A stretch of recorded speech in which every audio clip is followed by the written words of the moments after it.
Welcome to Bible Fiber. I am Shelley Neese, president of the Jerusalem Connection, a Christian organization devoted to sharing the story of the people of Israel, both ancient and modern. One thing that makes reading the Hebrew Scriptures difficult is that while the Bible is telling the story of one people, the Israelites, other ancient people groups enter and exit the scene. The Israelites did not live in a bubble, and they still do not.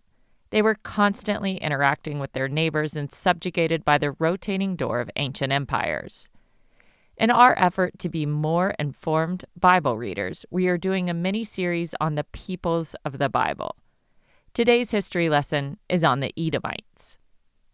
The Edomites are unique in our mini-series because much of what we know about them is from the Bible. Although archaeologists have excavated ancient Edom well, they have found few inscriptions or epigraphic evidence shedding light on the religion, language, or government of the Edomites. Yet the Bible pays more attention to the Edomites than almost any other ancient people group.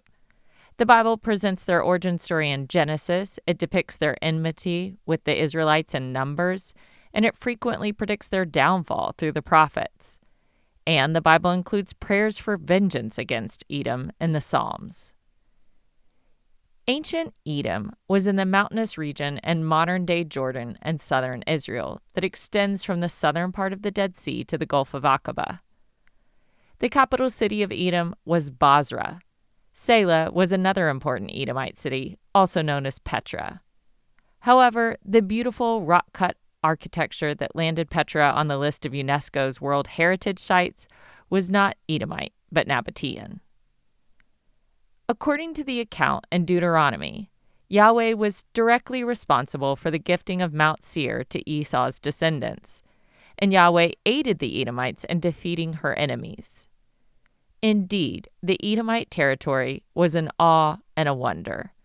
The rugged terrain and protective cliffs created natural defenses for the kingdom, making it almost impenetrable to attack.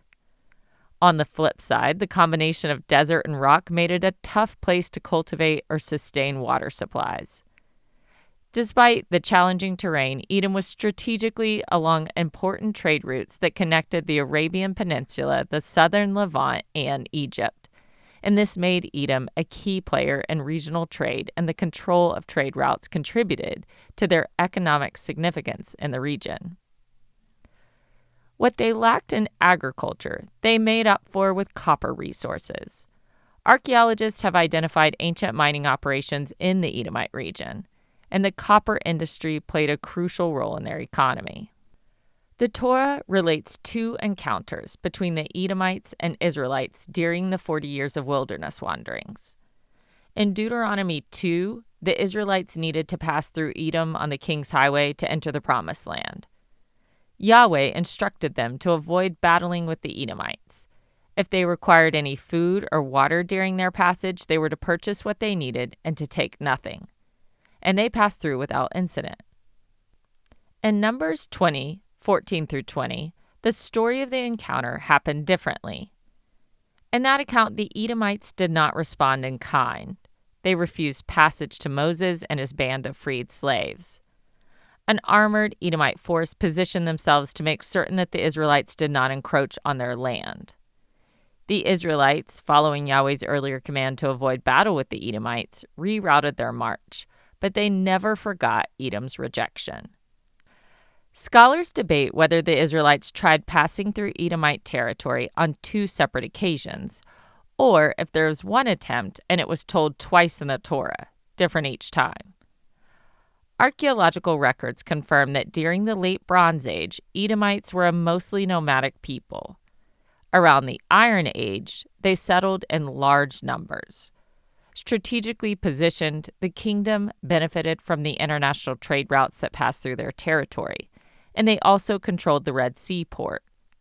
By the 9th century BCE, or even earlier, the kingdom's copper production industry thrived and prompted more permanent settlements and led to their prosperity. The Israelites' sensitivity towards Edom was not very long-lasting.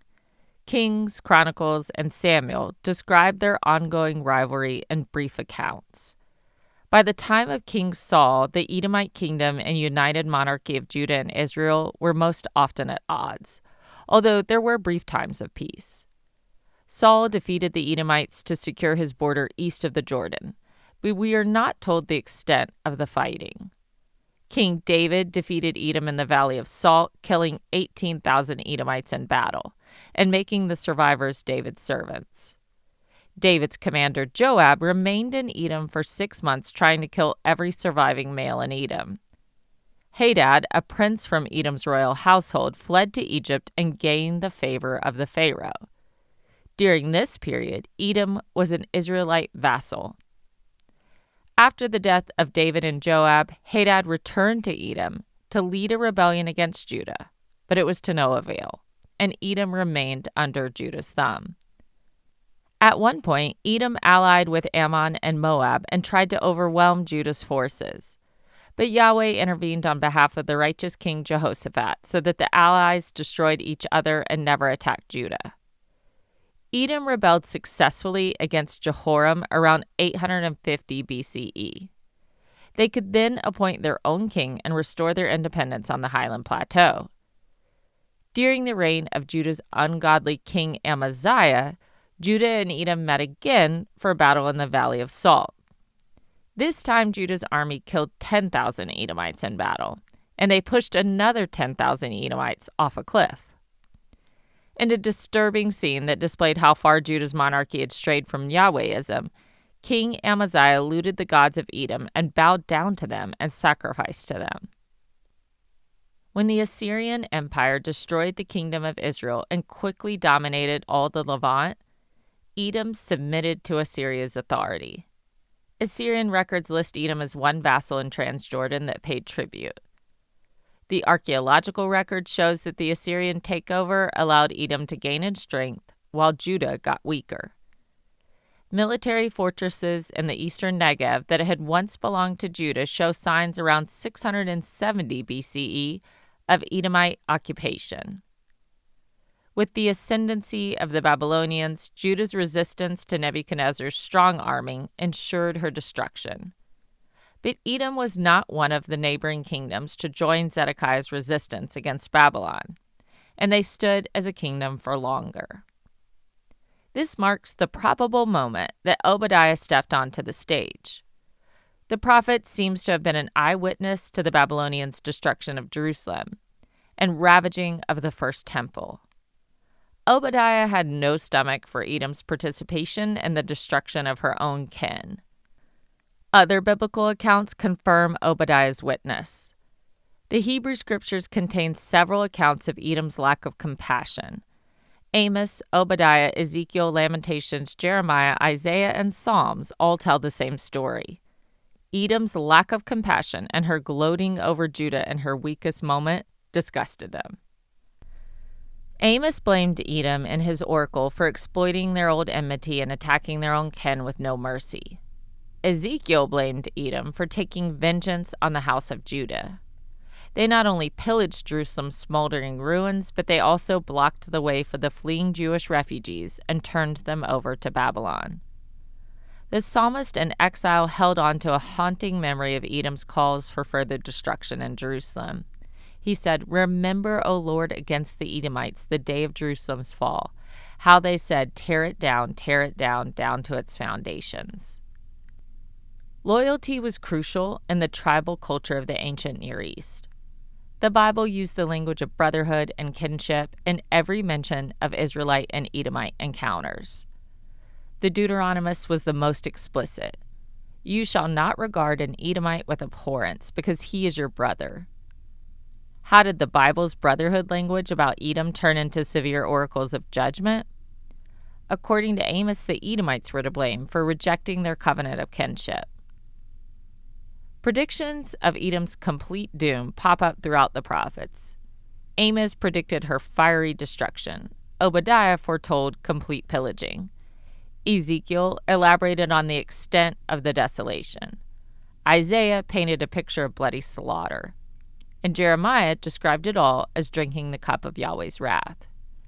Ezekiel swore that because Edom did not hate bloodshed, bloodshed will pursue you. Within a few decades of Jerusalem's fall, in 554 BCE, the prophecies came true. The last Babylonian king, Nabonidus, captured and set aflame Edom's fortress city, Basra. By the 4th century BCE, nomadic groups pushed the Edomites out of their ancestral territory, and they began migrating westward. During the Roman period, Nabateans settled in the mountainous terrain that had once been home to the Edomite kingdom. The Nabateans built the now famous city of Petra, maximizing the strategic trading position of their new settlement for their own economic ambitions. By the Hellenistic period in Israel, Edomites were no longer mountain dwellers. They lived on as a distinct people group, and they adopted the Greek form of the name Edom, Edomia, and they became known as the Edomians. In the story of Hanukkah, the Maccabean leader John Hyrcanus launched a religious purge after shaking off the Greek oppressors. Part of his missionizing by the sword included the forceful conversion of the Edomians, including their forced circumcision. King Herod I, also known as Herod the Great, is the most well-known Edomian from the Roman era. King Herod I is infamous to Christians because of his role in the nativity account in the Gospel of Matthew.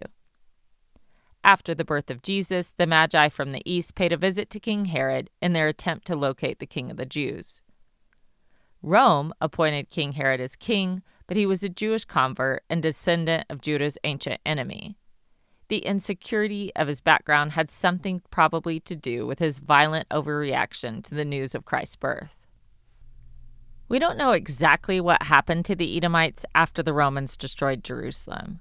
The historical details about the fate of the Edomites are speculative, and the archaeological record, while it provides valuable insights, does not offer a complete picture. What we do know is that there is no longer an ethnic or cultural group that identifies as Edomites in our modern era. You might have noticed that is a common theme as we have explored peoples and empires of the biblical period. So as we close out this mini-series on peoples of the Bible, I'll end with an observation by Mark Twain, which I believe ties a bow around our complete study. In 1898, Twain wrote in Harper's Magazine his explanation for why the Jews always seemed to be targeted for ill, no matter where they lived, and yet they survived and thrived. Twain wrote about the Jewish people, "He has made a marvelous fight in this world in all the ages and has done it with his hands tied behind him. He could be vain of himself and be excused for it. The Egyptian, the Babylonian, and the Persian rose, filled the planet with sound and splendor, then faded to dream stuff and passed away. The Greek and the Roman followed and made a vast noise, and they are gone. Other peoples have sprung up and held their torch high for a time, but it burned out, and they sit in twilight now or have vanished. The Jews saw them all, beat them all, and is now what he always was, exhibiting no decadence, no infirmities of age, no weakening of his parts, no slowing of his energies, no dulling of his alert and aggressive mind. All things are mortal, but the Jew, all other forces pass, but he remains. What is the secret of his immortality?" That's a wrap on our Peoples of the Bible mini-series, and thank you for listening. Next week, we start our first major prophet, Ezekiel.